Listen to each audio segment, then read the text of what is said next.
Two driveways on the same suburban street, Wednesday morning, 8 in the morning. The first driveway holds a $96,000 Ram 1500 from 2024, with a dashboard that has gone black and stayed black. Stellantis recalled 72,000 of them last winter, and the dealer is 3 weeks out.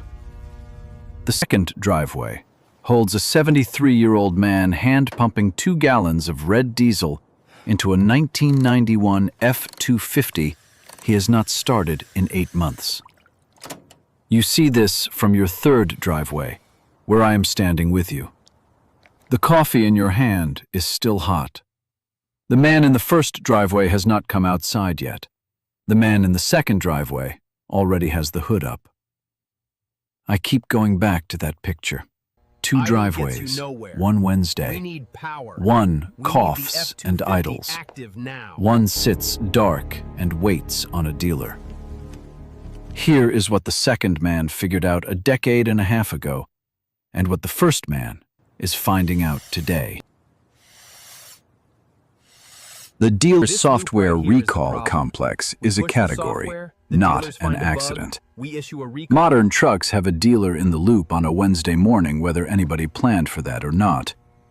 The truck in the second driveway does not. Your driveway sits between the two, third position, coffee in hand, watching. The first driveway dark, dashboard black, dealer 3 weeks out. The second driveway running, hand pump in the bed, red diesel going in. Block 2, the philosophy. The Slant Six. Before the 9 portraits, the engine that explains all 9. In a long Allpar article written by staff, with numerous contributions from Daniel Stern, archived as a Tapatalk mirror dated 13 August 2019, the operational legibility of one specific engine gets walked through in a way that explains what the second driveway is doing on a Wednesday and what the first driveway cannot do. The engine is Chrysler Slant Six. Production years on the long version, 1960 through 1987, with the marine version going until 91. Displacements, 170, 198, 225 cubic inches. Inline 6, cast iron block. One side of the engine carries the parts you actually touch in a maintenance year. Here's the sentence from the article I keep coming back to. The plugs, distributor, and coil were grouped closely together on one side.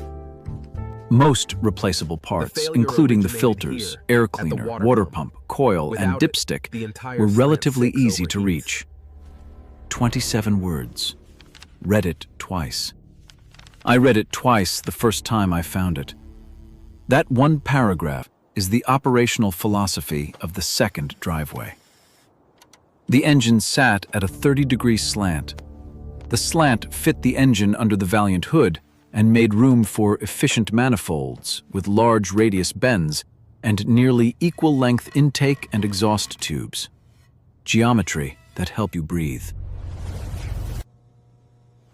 Geometry that also helps your hand get to the carburetor without removing a fender liner and 3 plastic shrouds first.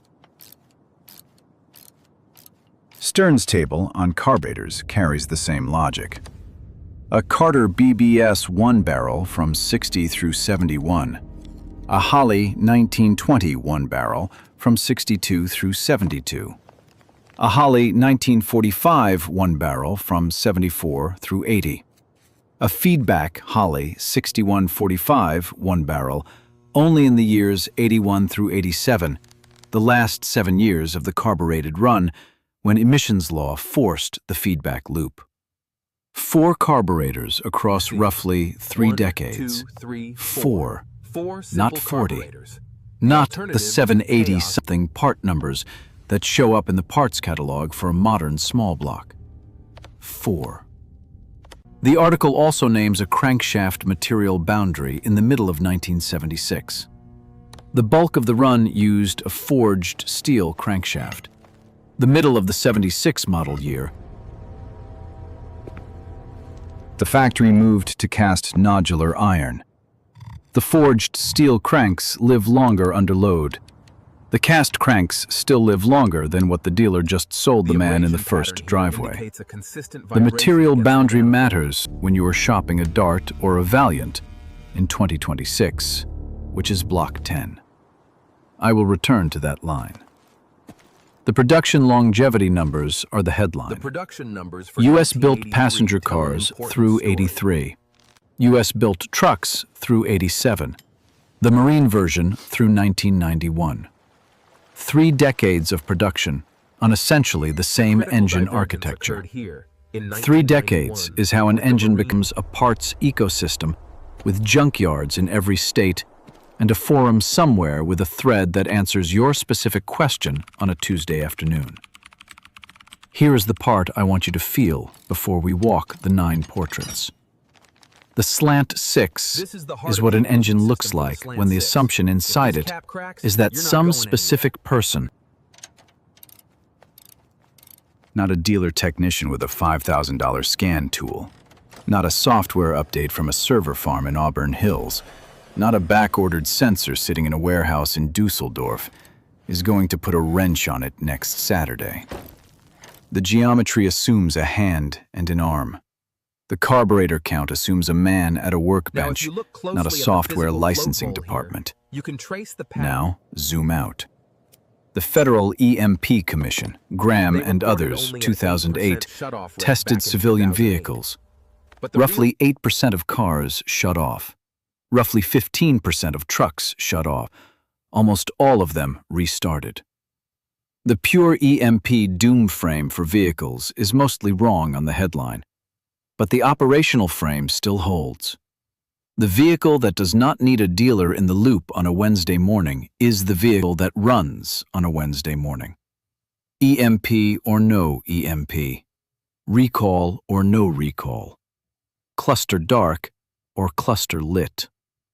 Your vehicle either needs that dealer next Wednesday or it does not. The answer was decided at purchase. On a different Wednesday, a few years back, by which sticker you signed. Watch where this lands. Plugs, distributor, coil grouped together. Filters, air cleaner, water pump, dipstick, reachable. One side of the engine, one wrench, one Saturday. Vehicle 1. The 1988 through 1994 F250 IDI. Before the Power Stroke arrived. Before the dealer-only OBD port arrived. The 7.3-liter IDI is a mechanical injection diesel built by International for Ford. Indirect injection, hence IDI. No high-pressure common rail.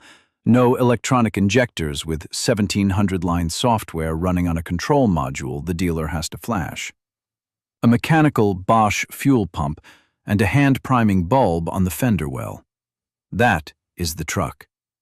You can buy one today for somewhere between $5,000 and $15,000, depending on rust, miles, and where you find it. You find it at a farm equipment auction in Yuma, Arizona, on a Tuesday in February. Parked between a hay rake and a side-by-side, and you walk away for $5,000 and a handshake. You find it at a used truck lot in Phoenix, run by a guy who has the title in his desk and the keys on a pegboard, and you walk away for $15,000 and a printed bill of sale. The same truck, different end of the country, different gloss on the paint, different price band by a factor of 3. Anti-tip. Do not buy this truck from a dealership that lists it as __quote_0__. If they cannot show you the fuel records and the maintenance log and the name of the mechanic who has been touching it, walk. The truck is older than most service writers. The history matters more than the year. You are buying the maintenance log, not the body panels. The ranch mechanic in this portrait is 58 years old, has rebuilt lift pumps on his own workbench since he was 26, and bought his 93 IDI for $7,200 in 2011 at a farm equipment auction in Yuma. He still has it. He has had 3 injection pump cores apart on his bench in the last decade. He has never paid a dealer to look at this truck. Not once. The truck has 340,000 miles on it. The villain category here is the dealer-only OBD port that does not exist on this truck. I keep going back to that fact. There is no dealer-only OBD port on an 88 through 94 IDI. The diagnostic process is a wrench, a feeler gauge, and a flashlight you keep on the workbench. The truck does not have a sensor that can be back-ordered. There is nothing for the Dusseldorf warehouse to be out of because the part was machined in Indianapolis in 1991 and sits in any junkyard in the lower 48. Watch this part. The ranch mechanic is not a special person. He is the man who bought a toolbox in his 20s and a chunk of bench space in his garage in his 30s and has been rebuilding what he owns ever since. The category he represents is the man who decided the dealer would not be in the loop. There are more of him than the canon lets on. You may already know one. $5,000 at a farm equipment auction in Yuma. $15,000 at a dealer in Phoenix. The same truck. Vehicle 2. The decommissioned ambulance. Type 1 chassis on Municipid right now. $5,000 2 hours from your house. Type 1 ambulances are box ambulances built on a heavy-duty pickup chassis. Ford F-350 Super Duty, Chevy Silverado 3500, Ram 3500. The box on the back is a Horton or a wheeled coach or a Braun, depending on the supplier. Your municipality runs them hard for 10 to 12 years, then auctions them out when the mileage crosses 250,000 or the box gets too tired for the EMS load. Open Municipid in another tab. Search Type 1. Filter by your state. You will find 3 of them within 2 hours of your house on any given week, listed between $3,000 and $8,000, depending on the chassis year. GovDeals carries the same inventory through a different acquisition path. The conversion question is the second cost. To convert a Type 1 box ambulance from 2-wheel drive to 4-wheel drive, you can talk to Quigley, you can talk to Boyer, you can talk to Advanced 4WD. The conversion price band runs from $15,000 to $25,000, depending on the chassis and the kit. Total acquisition? Roughly $25,000 to $35,000 for a 4-wheel drive ambulance box with a heavy chassis and a working diesel. That is 2/3 the sticker price of a new Ram that the dealer is 3 weeks out from servicing yours. The retired EMT in this portrait knew her ambulance. She drove it for 12 years on the night shift, on the same chassis with the same engine, learned where every panel rattled and every door seal leaked. When the city auctioned it at 253,000 miles, she put in a bid for $4,300 and won. She converted it herself with a friend who works on Volvos and a long weekend of cussing in March. The box on the back holds her workshop, her medical kit, and a sleeping platform. She has driven it from El Paso to Kalispell on 3 different summer trips. The radio still works. So does the diesel. Anti-tip. Do not buy a Type 1 from a reseller who has already converted it to 4-wheel drive and added the lift and the lights. Buy the chassis yourself at the city auction. Do the conversion yourself or pay the named upfitter. The reseller markup on a converted Type 1 is between $8,000 and $15,000. That markup buys you nothing the chassis did not already have. The villain category in this block is the conversion shop premium that exists because the dealer and canon path never points at Municipid. The conversion shop already knows the search bar is there. The conversion shop bought their stock 2 weeks before you noticed. I keep thinking about that 2-week window. That is the entire arbitrage. The acquisition channel, Munizi bid first, conversion shop second, never the markup reseller, is what changes the math for your driveway. Open the Municibid tab, search Type 1, filter by your state. Vehicle 3. The W123 OM617 diesel Mercedes. Greek taxi driver, 4.6 million kilometers, the old man with the apocalypse chariot. The Mercedes-Benz W123 is the body. The OM617 is the engine. A 5-cylinder turbocharged diesel, 2.98 liters, indirect injection, produced from 1975 through 1991 across multiple Mercedes platforms. The W123 chassis ran from 76 through 85 U.S. market. The 250D, 300D, 300TD, 300CD, all the same architecture, 4-cylinder or 5-cylinder diesel underneath, with the OM617 being the long-running 5-cylinder. The longevity record? Grigorios Sakellarios, a Greek taxi driver, drove a 300D past 4,600,000 kilometers on the original engine. Public record. Mercedes documented it. The engine outlasted 3 transmissions, 4 sets of seats, and the original odometer. I knew an old man who kept a 300D in his garage. He called it the Apocalypse Chariot. He meant it the way old men mean it, half joking and completely serious. The garage smelled like a 55-gallon drum of 1990-something diesel oil he kept for top-ups, and underneath that, fresh coffee from the kitchen window. He bought the car for $1,900 in 2004. He died last year, still owning it.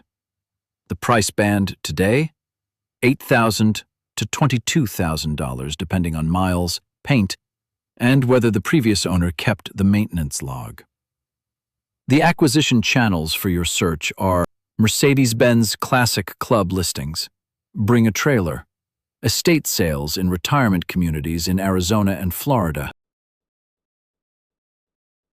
and 1 or 2 Craigslist ads a month in any major metro near you. The OM617 is the engine that does not need a dealer for 2 reasons. 1. Mechanical injection.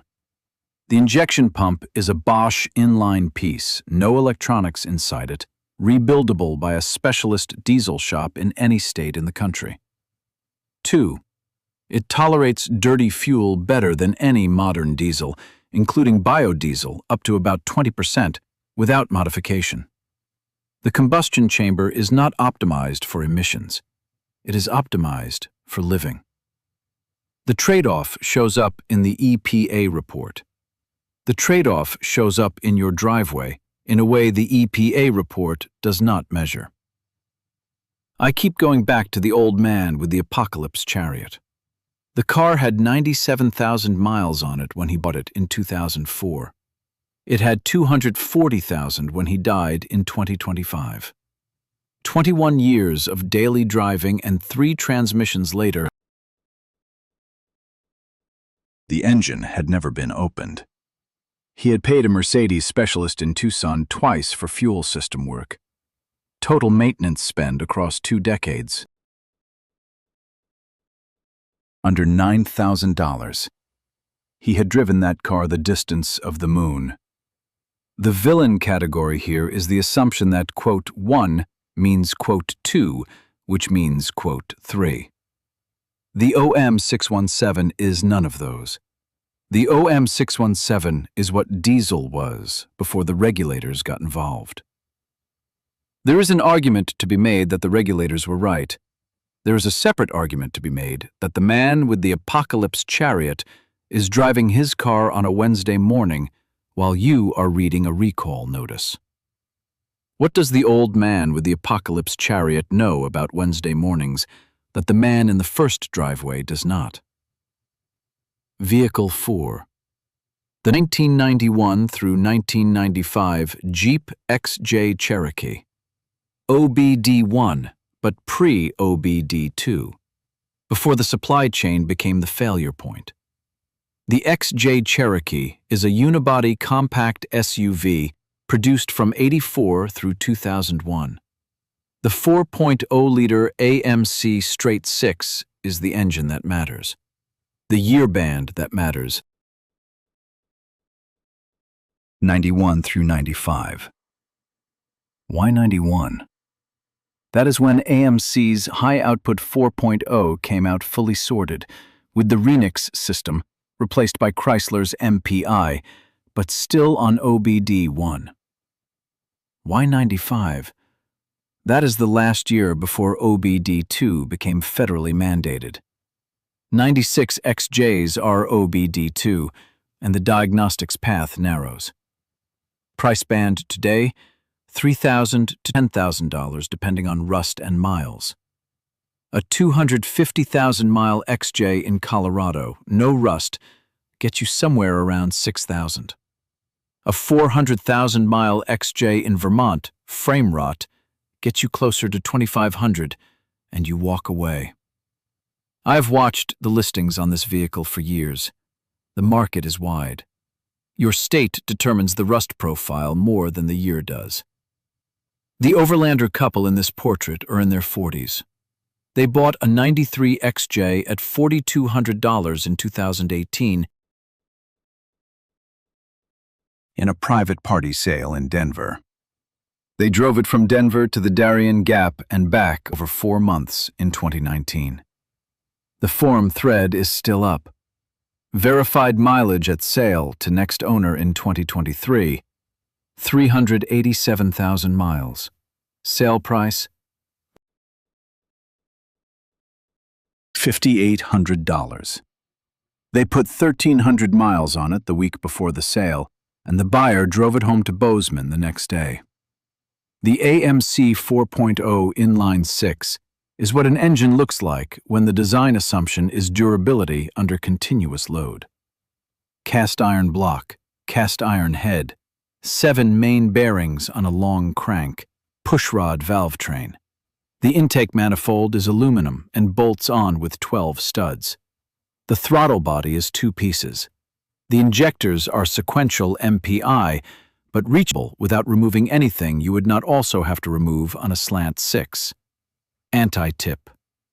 Do not buy an XJ that has been, quote, "for" by a previous owner with an LS swap or a Mopar 4-cylinder swap. The reason the year band matters is the OBD1 4.0 combination.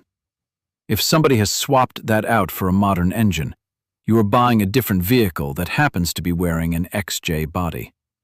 Buy the year band correct vehicle, even if it costs you more. The villain category in this block is the supply chain that did not yet exist when the truck was built. There is a phrase the Overlander couple uses in the forum thread that I have not forgotten. ___, quote _5__. That is the costume of the failure mode.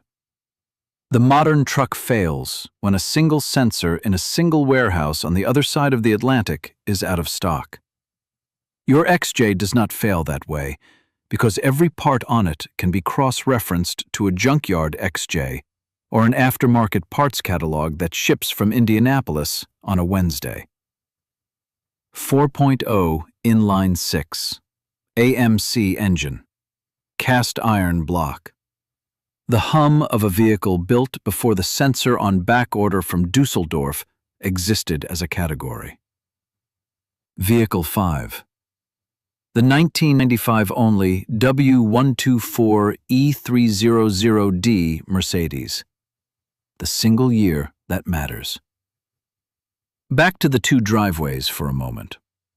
The W124 chassis ran from '84 through '95 U.S. market. A long production run. The E300D specifically is the diesel sedan in the W124 family. The OM606 inline-six diesel arrived in '95 only for the U.S. market. '96 brought the electronic Bosch pump and the first electronically controlled diesel injection in the W124 line. The OM606 in the '95 only E300D is the last fully mechanical Bosch inline pump in a U.S. market Mercedes diesel sedan. One model year. After that, the dealer software arrived. That is the year-band microfilter, not a 5-year window, not a 3-year window. 1 year. 1995. Back to the first driveway for a moment. Imagine the $96,000 dashboard going dark on a Wednesday morning. Now imagine what the man in the second driveway would say if you told him you paid $96,000 for a truck that goes dark on a Wednesday. I do not think he would say anything. He would keep priming the hand pump on his fender well. The conversation is implicit in the silence. You can hear it from your third driveway with the coffee cooling. Price band on a '95 E300D. $12,000 to $28,000, depending on miles, paint, and the collector niche premium. The collector market noticed the 1-year window about 5 years ago, and the prices reflect that today. The Bring a Trailer comps in 2026 are mostly between $15,000 and $22,000 for a driver-quality car. You can still find one at $15,000 if you watch the listings for a season. You will not find one for $5,000 at a farm auction. Why does the year matter? Because the OM606 with the '95 only mechanical injection is the last car in the Mercedes diesel line where you can rebuild the entire fuel system with hand tools and a Bosch pump rebuild kit from a specialist shop in Hamburg or in Tucson. After '95, the injection system requires a dealer scan tool or a third-party device that costs $2,500 and gets updated annually. The '95 only window is the disciplined buy if you want the diesel architecture without the scan tool dependency. The collector versus utility frame matters here. A '95 E300D is both. You can drive it daily and rebuild the fuel system in your driveway on a Saturday. You can also hold it for 10 years and watch it appreciate. The other 8 vehicles in this video are mostly utility plays. They pay you back in not needing a dealer. The '95 E300D pays you back twice. 1995, 1 year. Before the electronic pump, after the M-Class injection, but before the cluster. Vehicle 6. The Toyota Land Cruiser 70 series. The combat veteran in your neighborhood already has one. The Land Cruiser 70 series is a separate vehicle from the 80 series and the 100 series most American buyers know. The 70 was never sold in the U.S. after 1984. Toyota kept producing it for export markets, Australia, the Middle East, Africa, parts of Central America, through the entire 2000s and into the 2020s. The J70, J75, and J78 variants cover the bulk of the 70 series production. Federal law allows you to import any vehicle older than 25 years from date of manufacture. That puts 2026 imports legal back to 2001. A 96 is in. A 2001 is in. The window expands each January. The acquisition path is a JDM import broker out of British Columbia or Southern California, or in the case of some 70 series buyers, a direct connection in Australia. The vehicles ship into a port, Vancouver, Long Beach, or Newark. The broker handles the EPA-exempt paperwork for the 25-year rule. You take delivery and register in your home state. Some states are friendlier than others. Montana works. Texas works. California is a maze. The combat veteran in this portrait is at the end of your street. Ex-Marines, 2 deployments, came home in 2014, worked construction for 5 years, bought a 94 70 series in 2019 for $18,500 through a JDM import broker out of Surrey, British Columbia. He drives it to work. He drives it on the camping trips he takes alone in October. He has not been to a Toyota dealer with this vehicle once. He will not. The 1HZ diesel inline 6 in the 70 series is mechanical, naturally aspirated in the early years, turbocharged in some later variants. Production ran from 90 through 2023 across multiple platforms, a 33-year engine. The parts ecosystem is global. The dealer ecosystem in the U.S. is irrelevant because the vehicle is not in the U.S. dealer database. Price band today, $15,000 to $45,000 depending on year, variant, and how recently it landed. I've watched the price move up in the last 5 years as the JDM import market matured. It has not moved up as fast as a new Land Cruiser 250 in the same period. The 250 starts at $60,000 and adds $20,000 for options before you blink. Anti-tip. Do not buy a 70 series from a US-based dealer who imported it themselves and added a markup. Buy through the broker directly. Pay the broker's fee yourself. Take delivery yourself. The dealer markup is between $5,000 and $12,000 and exists because the broker chain is opaque to a buyer who has only ever shopped through the U.S. dealer network. The combat veteran already mapped the broker chain himself. He paid the broker fee once, took delivery once, registered in Montana once. That was his whole process. The villain category in this block is the assumption that the U.S. dealer network is the only way to buy a serious overland vehicle. The combat veteran did not make that assumption. He looked at the 25-year rule, found a broker, and now drives a vehicle that costs less than a quarter of a new Land Cruiser 250 and will run twice as long. Who already has one in your neighborhood? Why didn't you notice until now? Vehicle 7, the Honda CT110 Postie Bike, $2,000 to $5,000. The Honda CT110 is a 105 cubic centimeter air-cooled 4-stroke single. It replaced the CT90 in the Australia Post delivery fleet in 1980 and ran in that role through 2013 when Australia Post retired the last of them. 33 years of fleet duty on Australian streets in the worst conditions Australia could throw at it. I have read maintenance threads on this bike going back to the late 90s.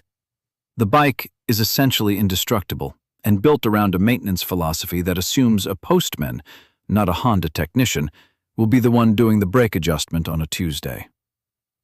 The acquisition path. Australian government surplus auctions, where fleet-retired CT110s still come up at clearance prices. Then importation under the 25-year rule, or estate sales of long-haul tourers in the U.S. who picked one up 2 decades ago and never let it go, or the small dedicated Postie Bike community in California who trade them on a forum that has been running since the late 90s. Price band, $2,000 to $5,000 depending on condition, miles, and whether the original fleet sticker is still on the tank. The post-fleet retirement market in Australia did not push the prices up to enthusiast levels. Most Australians treat the Postie Bike as a workhorse, not a collector item. That keeps the U.S. import price reasonable for your weekend acquisition. Compare $2,000 for a CT110 on a Sydney government surplus auction to $80,000 for a Cybertruck off a dealer lot in Texas.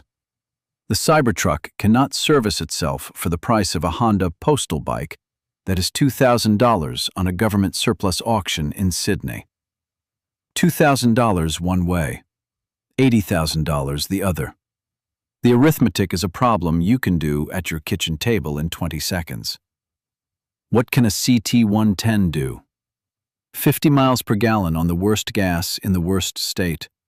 Two-person carry with cargo for the second rider. Top speeds somewhere around 60 miles per hour, more if you remove the speed limiter. A semi-automatic 4-speed transmission with a centrifugal clutch. You can ride it without a clutch lever if your hand is in a cast. Maintenance, spark plug, oil change, valve adjustment with a feeler gauge, points on the earliest variants. Electronic on the later ones. The whole machine is the kind of thing you fix on a kitchen table. The villain category here is the gear list version of __quote_6__ that puts a brand new utility truck on the cover and an $80,000 price tag underneath. The CT110 is the opposite math. The CT110 is the bike you buy with one paycheck and ride for 20 years. $2,000, Sydney Government Surplus Auction. Add it to your watch list tonight. Vehicle 8. The Dodge Dart or Plymouth Valiant with Slant 6. Honorable mention, the engine that started this whole conversation in Block 2. The Dart and the Valiant are essentially the same vehicle under two different Chrysler nameplates. Dart was Dodge, Valiant was Plymouth. The chassis ran from 1960 through 1976 in the original form. Inside the engine bay, the Slant 6 in 170, 198, or 225 cubic inch displacement, Stern's history walks through all three. The discipline line surfaces here. The middle of the 76 model year, the factory changed the crankshaft material. Before mid-76, forged steel. After mid-76, cast nodular iron. The Dart and Valiant production stopped at the end of 76, so the bulk of the Slant 6 chassis available in the used market today carries the forged crank. But if you're shopping a late 76 car, the crankshaft boundary is the question to ask before you write the check. Price band today, $8,000 to $25,000 depending on body, miles, and originality. The market has noticed. A 1968 Valiant with a 198 Slant 6 in driver quality condition is around $12,000. A 1973 Dart with a 225 and a manual transmission in restored condition is around $20,000. The acquisition channels for your search. Bring a trailer. Classic car auctions like Mecum and Barrett-Jackson for the show-grade examples, and the much larger informal market of collectors who run their own ads in Hemmings or on dedicated Slant 6 forums. A patient buyer with a budget under $15,000 can still find a forged crank Dart or Valiant in a Saturday morning of phone calls from your kitchen table. Why is this engine in this list twice? Because it is the engine the whole video is about. The Slant 6 is the philosophy. The Dart and the Valiant are the chassis that lets you drive that philosophy daily. Block 2 told you what the engine does. Block 10 tells you the engine still ships, used, in a car you can put a license plate on in 2026. Anti-tip embedded in this block. Do not buy a Slant 6 car that has been modified with a small block V8 swap. There is an active subculture of Mopar enthusiasts who do these swaps. The cars are interesting. They're not the philosophy this video is about. The Slant 6 in the engine bay is the whole point. Verify the engine in person against the VIN sticker, against the casting numbers on the block before you transfer money. The crankshaft material is one example of a year-band discipline. The car you want is forged crank early to mid-76 or earlier, the 198 or a 225. The 170 is undersized for a daily driver use case in 2026. I've walked through these numbers with 2 buyers in the last year. That narrows your universe to about a 15-year production window with a known good engine in a known good chassis with a published history that the article covers paragraph by paragraph. Forged steel before mid-76, cast iron after. The same Saturday wrench either way. Vehicle 9. The 1991 F250 IDI in the second driveway from sentence 3. The one the 73-year-old man started this morning. Back to the cold open. The truck in the second driveway is a 91 F250 with a 7.3 IDI. The same engine family as Block 3, but at the early end of the Y-band. The 73-year-old man bought it new in '91 for around $15,000 off a Ford dealer in San Diego. He has driven it daily for 35 years. The odometer is at 463,000 miles.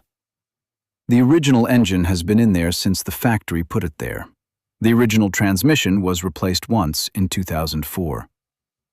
How does a truck that has not been started in 8 months start on a Wednesday morning? The mechanical Bosch injection pump is what does it. The hand-priming bulb on the fender well, a thumb-sized rubber bulb attached to a line that runs into the fuel system, primes the pump after about 90 seconds of squeezing. The fuel pressure builds, the lines clear of any air that crept in over the 8 months of sitting, and the glow plugs heat up off the battery, which the man keeps on a trickle charger in the garage. The starter cranks the engine. The engine fires after about 3 rotations. It coughs once, idles rough for 30 seconds, and then smooths out into the steady knock of an indirect injection diesel at idle. No software, no recall, no dealer, no back order. The man primes the bulb on the fender well. He turns the key. The truck starts. He drives it to the hardware store on Magnolia Avenue 4 blocks down. He buys a 1/2-inch elbow fitting for the irrigation line in the side yard. He drives home. The truck is in his driveway by 8:47 a.m. The man across the street is still inside. He is on hold with the dealership.